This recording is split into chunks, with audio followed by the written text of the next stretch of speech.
Hello, good morning everyone. कैसे हैं आप सभी? बढ़िया होंगे। आशा करती हूँ कि आप सभी अपने घर में स्वस्थ होंगे, सुरक्षित होंगे। अब घर में रहना तो हमारी मजबूरी है ना बच्चों। तो अब हमको क्या करना है कि घर पे तो हम रह रहे हैं, उसके साथ साथ पढ़ाई पर विशेष रूप से ध्यान देंगे, क्योंकि विद्यालय तो अभी खुलने का नहीं है और यही एकमात्र साधन है, तो इससे हम दूर ना भागे। इसके साथ ही हमको पढ़ाई करने की आदत डालनी होगी जब तक हमारे विद्यालय नहीं खुलते। काफ़ी बच्चों का रिस्पांस अच्छा आता है, काफ़ी बच्चे रिप्लाई नहीं करते हैं, तो आशा करती हूँ कि नेक्स्ट इस क्लास के बाद से जिनके रिप्लाई नहीं आते हैं उनके भी रिप्लाई ज़रूर आएंगे। ठीक है, तो स्टार्ट करते हैं आज की विषय वस्तु। क्वेश्चन नंबर 11 तक हम कर चुके थे। आज क्वेश्चन नंबर 12 जर्नल में स्टार्ट करेंगे। क्वेश्चन आप भी अपनी बुक में रीड करें, हो सकता है प्रश्न आगे पीछे हों। जबलपुर के भगवान दास ने जर्नल की प्रविष्टियां कीजिए। जबलपुर के भगवान दास की जर्नल में प्रविष्टि करना है हमको। सत्र दिया है हमको 2015। ठीक है, तो ये लिखा हमने 2015। अब जर्नल देखें इसका, तो जर्नल है 1 जनवरी व्यापार प्रारंभ किया। 1 जनवरी फर्स्ट एंट्री हमारी 1 जनवरी। व्यापार प्रारंभ कर रहे हैं, बिजनेस स्टार्ट कर रहे हैं। तो किन किन चीज़ों से बिजनेस स्टार्ट कर रहे हैं? नगद 40,000 रुपये और माल 10,000 रुपये। एंट्री सेम है, हम कई बार कर चुके हैं। तो नगद यानी कैश, कैश अकाउंट डेबिट, माल को हम क्या बोलेंगे? Stock, stock account debit to capital, capital account being business, business starting.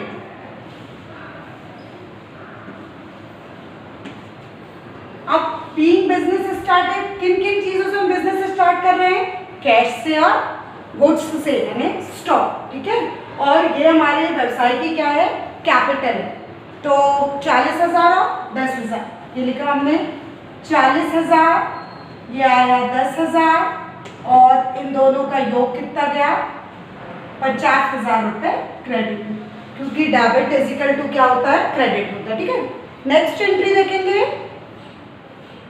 2 जनवरी। 2 जनवरी रमेश से माल खरीदा। रमेश से, नगद शब्द नहीं आ रहा है यहाँ पर, यानी क्या हो रहा है? प्रॉमिस हो रहा है, किसी व्यक्ति का नाम आ रहा है, यानी प्रॉमिस हो रहा है। ठीक है, तो रमेश से माल खरीदा। खरीदा यानी माल यानी गुड्स, गुड्स को हम क्या कर रहे हैं? परचेस यानी debit. Purchase account debit to, किससे खरीद रहे हैं? Ramesh, Ramesh be goods purchase.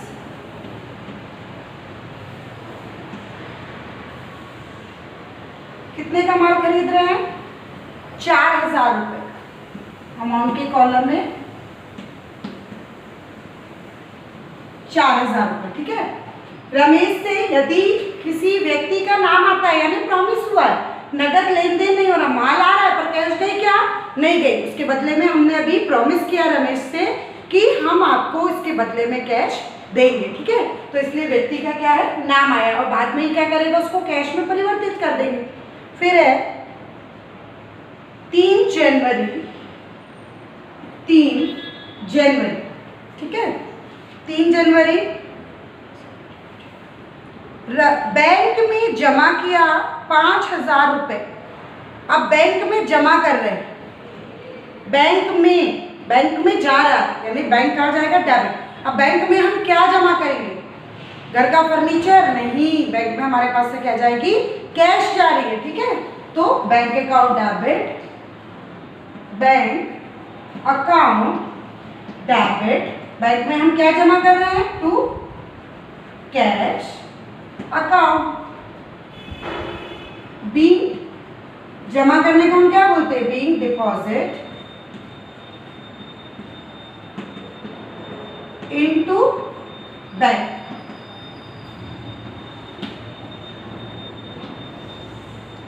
Bank में हमने जमा किए 5,000 रुपए, यानी 5,000 रुपए हम डिपॉजिट कर रहे हैं, ठीक है। यदि जमा करते तो डिपॉजिट करना, ये वर्ड्स तो हम जानते हैं, और यदि हम निकालते हैं बैंक से तो उसको क्या करते हैं, विथड्रॉ करते हैं, ठीक है। तो यहाँ पर हम क्या करें, डिपॉजिट कर रहे हैं, बीइंग डिपॉजिटेड इनटू बैंक। कहाँ पर, बैंक में। नेक्स्ट एंट्री है, सुरेश से 20% व्यापारिक बट्टा, 5% नगद बट्टे पर 20,000 रुपये सूची मूल्य का माल नगद खरीदा। सुरेश भी है। अब यहाँ पर हमारे कुल कितने खाते प्रभावित हो रहे हैं, कुल 3 खाते प्रभावित हो रहे हैं, ठीक है। कुल 3 खाते कैसे प्रभावित हो रहे हैं, एक तो देखें, एक हो रहा है सुरेश, दूसरा हो रहा है परचेस, और तीसरा हो रहा है कैश, ठीक है।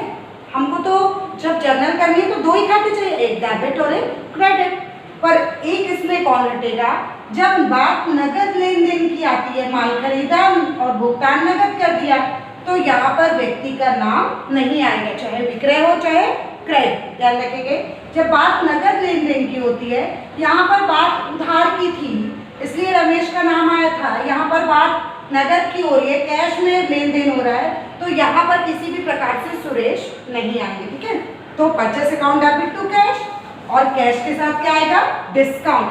कौन सा डिस्काउंट, क्योंकि इसमें दोनों छूट दी है, ठीक है। तो डिस्काउंट वाली अभी लास्ट में भी हमने एंट्री करी थी, 5 जनवरी। इसका कैलकुलेशन देखें, सबसे पहले हम एंट्री करते हैं, परचेस अकाउंट डेबिट टू, नगद में लेन देन है तो कैश अकाउंट, और नगद छूट भी है तो टू डिस्काउंट अकाउंट। माल को हम क्या करें, खरीद रहे हैं, यानी being good purchase, being goods purchase, ठीक है। माल खरीद रहे हैं, बीइंग गुड्स परचेस। अब हम कितने में माल खरीद रहे हैं, क्या है, अभी हम कैलकुलेशन करते हैं। देखें, 20,000 है, 20% व्यापारिक बट्टा, 5% नगद, ठीक है। तो देखते हैं यहाँ पर, जैसे ये 20,000 का माल, ठीक है, ये 20,000 का माल है। सबसे पहले हम क्या निकालेंगे, 20/100, ये निकाला हमने 20,000 का 20/100, तो कितना आया, 2 दूनी 4, 4,000 आया, ठीक है। अब 4,000 को 20,000 में से लेस करें, 20,000 माइनस 4,000 लेस किया तो हमारा कितना आया, 16,000 रुपये। इस 16,000 को हम कहाँ लिखेंगे, परचेस में लिखेंगे, ठीक है। अब इस 16,000 का हम कैश डिस्काउंट करेंगे। कितना है कैश डिस्काउंट, हमको दिया है 5%, तो 16,000 गुणे 5/100, ये लेस किया हमने, इंटू किया पहले, तो 5 शून्य 0, 6 पंचे 30 की 0, यहाँ से लाई 3, 5 एका 5, 6 7 8, 800 रुपये हो गया है ना। तो 1600 में से 800 क्या आ गया, डिस्काउंट, तो 15,200 क्या हो गया हमारा कैश, ठीक है। आ गया समझ में। सबसे पहले हमने क्या किया, ट्रेड डिस्काउंट निकालते, बार बार मैं बता चुकी हूँ फिर भी बता रही। सबसे पहले हम टोटल अमाउंट में से जितने का भी सेल किया, मान लो 20,000 का सेल किया, तो सबसे पहले हमने क्या निकाला, ट्रेड डिस्काउंट निकाला, यानी व्यापारिक छूट। अब व्यापारिक छूट का लेखा पुस्तकों में नहीं किया जाता है, तो व्यापारिक छूट को हमने लेस करके 16,000 कहाँ लिखा, परचेस में लिखा। सेम सेल्स में भी यही प्रोसेस है। अब हमको भुगतान कितना करना है, 16,000, और नगद छूट कब दी जाती है, भुगतान करते समय। तो 16,000 जब वो भुगतान करने आए तो उनको एक और छूट मिली, वो कौन सी छूट थी, कैश डिस्काउंट, जिसको हम नगद छूट के नाम से जानते हैं। तो 16,000 का हमने कितने प्रतिशत निकाला, 5%। हमारा आया 800, 16,000 में से 800 लेस किया तो हमारा कितना है 15,200। ठीक है, तो इस प्रकार से हमारी एंट्री भी कंप्लीट हुई। नेक्स्ट एंट्री है हमारी, रमेश को माल खराब होने के कारण लौटाए। जनवरी 6 जनवरी देखें, 6 जनवरी रमेश को, तो रमेश कहाँ गए, डेबिट, रमेश डेबिट टू, अब रमेश से माल खरीदा था, कौन सी रिटर्न हो गई है, purchase return, to purchase return, return account B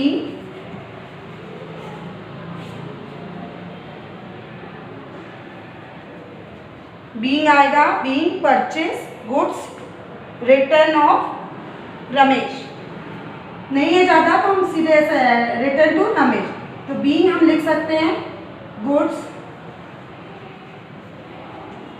purchase return, बस इतना काफी। कितने का माल वापस कर दिया है, कुल 500 का माल,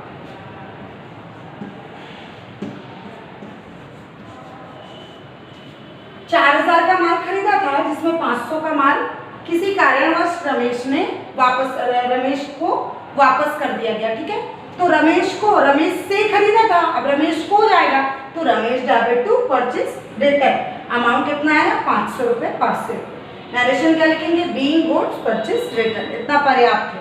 अब किसको रिटर्न कर रहे हैं तो दिख ही रहा है किसको कर रहे हैं, रमेश को कर रहे हैं। ठीक है, तो इस प्रकार से हमारी 6 एंट्री कंप्लीट हो। देखिए बात, अब 8 जनवरी की एंट्री देखें। 8 जनवरी को है, दिनेश को 2,000 रुपये की सूची मूल्य का माल नगद बेचा, व्यापारिक बट्टा 5%, नगद बट्टा 2%। इससे पहले हमने खरीदने की एंट्री करी थी, अब यहाँ पर बेचने की एंट्री कर रहे हैं। यहाँ पर भी कौन आ रहा है, पहला आ रहा है दिनेश, फिर आ रहा है कैश और फिर आ रहा है सेल्स। जब बात नगद लेन देन की होती है तो व्यक्ति का नाम नहीं आता, बार बार रिपीट कर रहे हैं कि आपको ध्यान में रहेगा, है ना, तो नाम नहीं आएगा, यानी सिर्फ हम क्या करेंगे, किसका लेखा करेंगे, कैश और सेल्स का, यानी नगद में लेन देन हो रहा है ना, तो सेल्स तो हमेशा कहाँ आती, क्रेडिट आती है। माल बेचा तो हमारे पास क्या है, कैश, कैश अकाउंट डेबिट। अब व्यापारिक छूट के साथ नगद छूट भी है इसलिए उसको शो करना पड़ेगा, तो डिस्काउंट अकाउंट डेबिट टू, माल बेच रहे हैं यानी sales, sales account be goods sold. ठीक है, बी गुड्स सोल्ड। अब कितने का अमाउंट माल बेच रहे हैं, 2,000, तो सबसे पहले हम क्या निकालेंगे, व्यापारिक छूट, तो व्यापारिक छूट 5% है, दो छूट दिए, एक 5% और एक 10%, तो पहले हम 5% छूट निकालते हैं, 5 दूनी 10, यानी कितना है 100।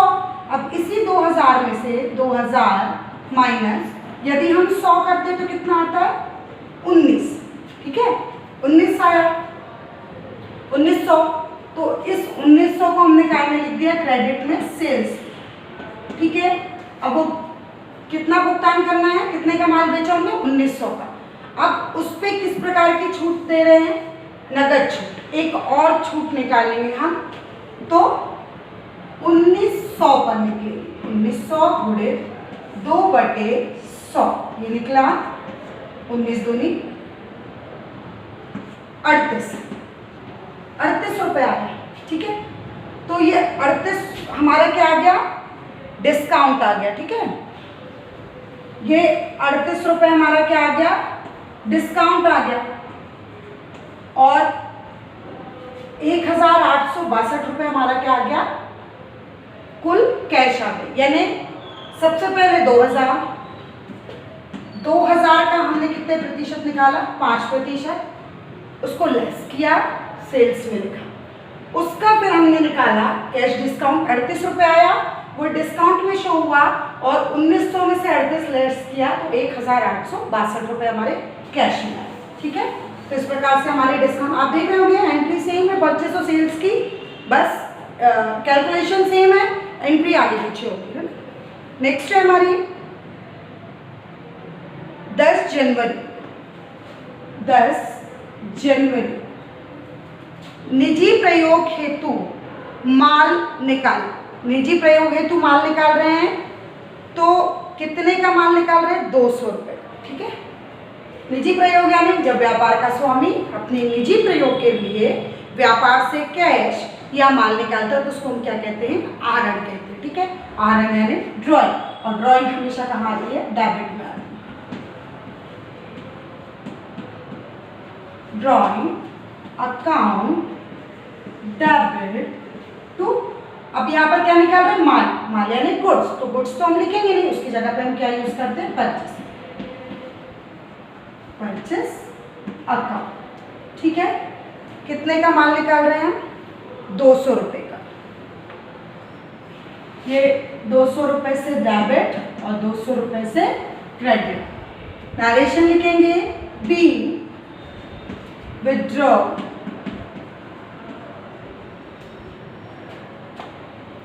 For personal use,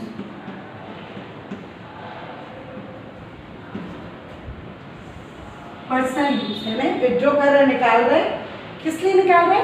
personal use, निजी प्रयोग के लिए निकाल रहे। नेक्स्ट एंट्री है हमारी 15 जनवरी।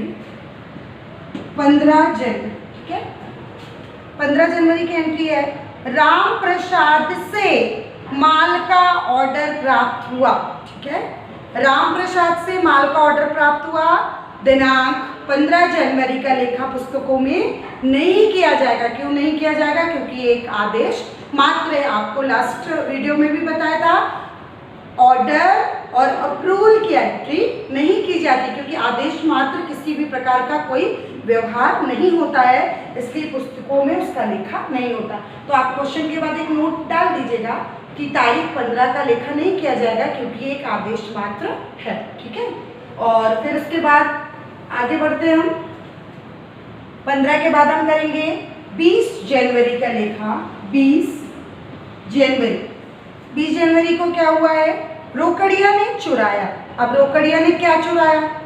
सिर्फ रोकड़िया ने चुराया, तो रोकड़िया ने क्या चुराया? कैश चुराया। कितना?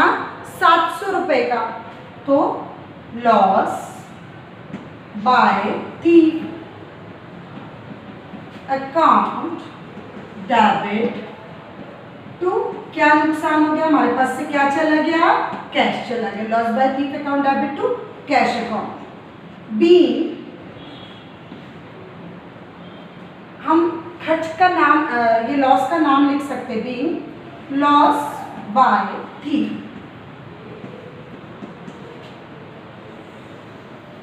ठीक है, नरेशन कुछ भी नहीं है, नरेशन हम अपने अकॉर्डिंग लिख सकते हैं, प्रश्न में हमको दिया रहेगा, हम उससे आप नरेशन बना सकते हैं।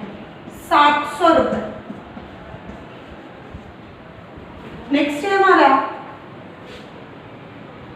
30 जनवरी। अब 30 जनवरी को आप देखेंगे, दो एंट्री 30 जनवरी 30 जनवरी के दिए।